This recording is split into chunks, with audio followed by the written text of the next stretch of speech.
안녕하세요. 아는 만큼 보이는 성경 노재원 목사입니다. 최근 한 TV 프로에 출연한 연예인이 이런 말을 해서 화제가 됐습니다. 나도 기독교인인데 어머니 제사는 지낸다, 절도 한다. 그거는 부모님에 대한 도리인 것 같다. 독실한 크리스찬으로 알려져 있는 이 연예인의 발언은 기독교인이 제사를 지내도 되는지에 대한 해묵은 논란을 다시 불러일으켰습니다. 기독교인은 조상 섬길 줄 모르는 불효막심한 자들이라는 비난이 이번에도 쏟아졌습니다.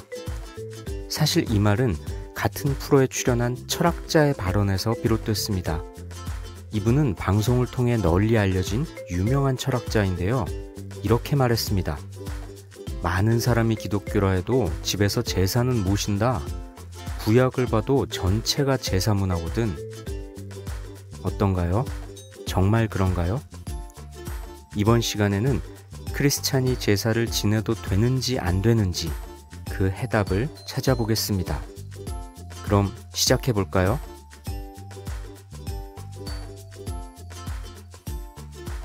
이 문제를 해결하기 위해서는 먼저 제사가 우상숭배인지 아닌지부터 확인해야 합니다.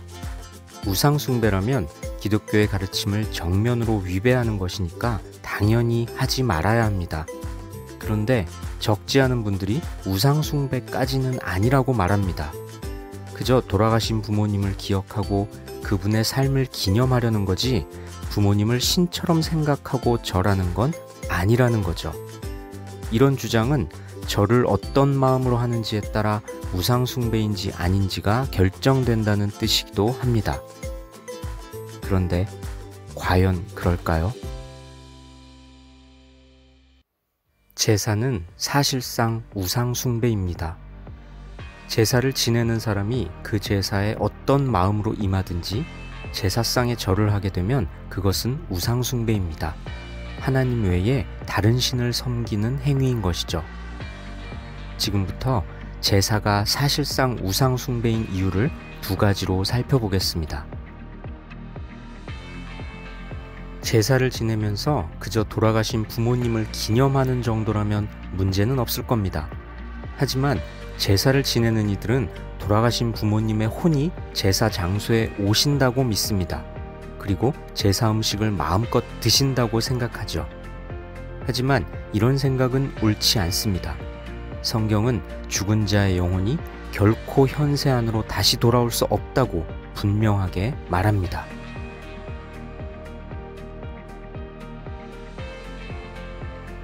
제사는 그저 돌아가신 분을 추모하는 예식이 아닙니다.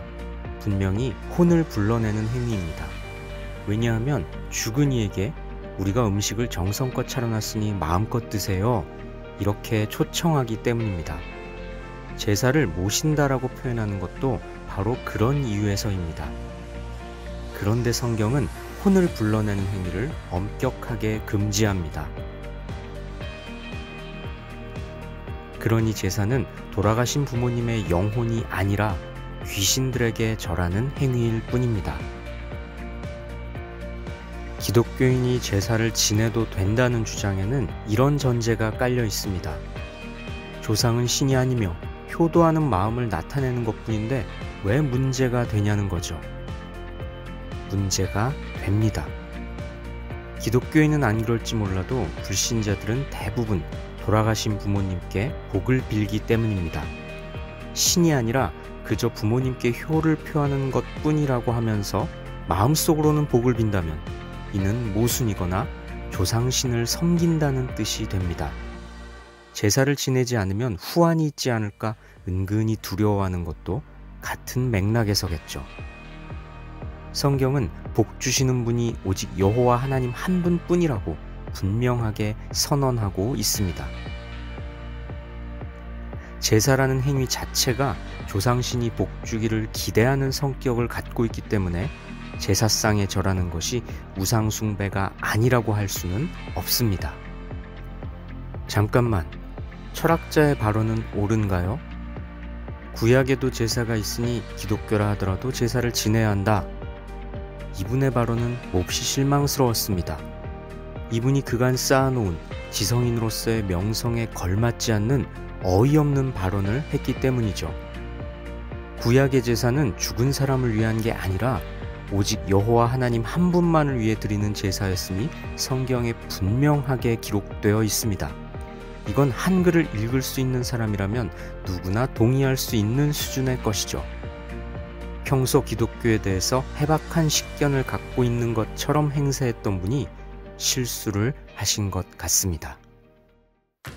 어떤가요? 제사가 사실상 우상숭배라는 걸 알 수 있죠? 자, 그러면 제사 음식은 먹어도 되나요? 제사상에 절을 하는 행위가 우상숭배라면 우상숭배에 쓰였던 제사 음식을 먹어도 되는가 하는 문제가 남습니다. 이 문제에 대한 해답은 고린도전서 8장을 통해 얻을 수 있습니다. 바울은 우상에게 바쳐졌던 제물을 먹고 안 먹고가 문제가 아니라고 말합니다. 개인의 자유에 해당된다는 거죠. 다만 중요한 건 자신보다 믿음이 약한 자를 위해 그 자유를 절제할 줄도 알아야 한다는 겁니다. 바울의 권면은 제사 음식 문제에 있어 우리가 어떻게 처신해야 하는지 그 원리를 가르쳐 줍니다. 바울의 권면에 따르면 오늘날 우리가 제사 음식을 먹는 것은 아무 문제가 되지 않습니다. 다만 기독교인은 이 문제에 있어서도 각별히 주의해야 합니다. 그저 제사 음식을 먹었을 뿐인데 그 먹는 모습을 믿음이 약한 초신자가 보고 제사에 거리낌 없이 참여하게 된다면 그로 하여금 우상숭배에 빠지게 하는 셈입니다. 이 경우에는 안 먹는 것이 좋았을 겁니다. 또는 먹지 않음으로 인해서 가족들 중 불신자가 기독교에 반감을 갖게 되고 그 반감 때문에 복음을 접할 가능성을 줄어들게 한다면 먹는 것이 나을 겁니다. 어떤가요? 단순히 먹느냐 마느냐의 문제가 아니라 누군가가 믿음을 잃을 수도 있는 문제죠. 제사 음식을 먹는 문제는 무엇이 신앙적으로 유익한가를 기준으로 삼아야 합니다. 자, 그럼 기독교인은 대체 어떻게 해야 할까요? 제사 대신 추모 예배를 드리면 될까요? 추모 예배를 드리더라도 각별한 주의가 필요합니다. 우선 추모 예배는 성경이 크게 지지하고 있지는 않습니다. 왜냐하면 예배란 하나님께 영광을 돌리고 감사하는 것인데 고인을 그리워하고 기념하는 건 예배의 본질과는 맞지 않기 때문입니다. 물론 고인이 남긴 신앙의 발자취를 되새겨보는 건 후손들에게 유익이 있을 수도 있겠지만 그렇다고 하더라도 그 현장에서는 하나님보다 고인을 치하하고 고인이 높여질 수밖에 없기 때문입니다.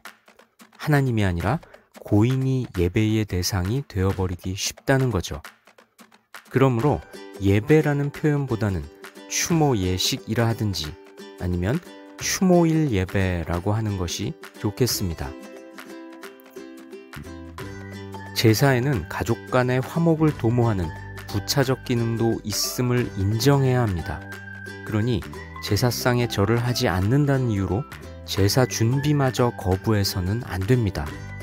오히려 더 성실하게 제사 준비에 동참해서 가족 간의 불화가 없게 해야 합니다. 디모데전서는 이렇게 훈계합니다. 가족과 화목하는 건 그리스도인의 중요한 덕목 중에 하나입니다. 왜냐하면 그래야 불신 가족에게 복음을 전할 수 있기 때문입니다. 바울은 결혼 생활을 통해서 불신 배우자가 구원받을 가능성을 배제하지 않았는데요. 같은 원리로 제사 준비에 성실함을 보이는 건 불신 가족을 전도할 기회를 잃어버리지 않기 위함입니다. 어떤가요? 이제 제사와 제사 음식 문제에 대해서 정리가 되셨나요? 제사는 분명히 귀신에게 하는 것입니다. 여러 가지 고려할 사항들이 있겠지만 성경의 가르침을 통해 우리는 제사가 사실상 우상숭배임을 분명히 알 수가 있습니다. 만약 제사를 기독교의 추모 예식으로 대체하고자 한다면 그 예식의 주인공은 하나님이 아닌 죽은 자가 되지 않도록 각별히 유의해야 합니다. 제사 음식을 먹는 문제에 대해서는 먹고 안 먹고 어느 쪽이 전도에 유익한지를 우선 살펴봐야 합니다. 그리고 무엇보다도 어느 쪽이 하나님의 영광을 위하는 것인지 세심하고 주의 깊게 판단해야 합니다. 바울 사도는 이렇게 훈계했습니다.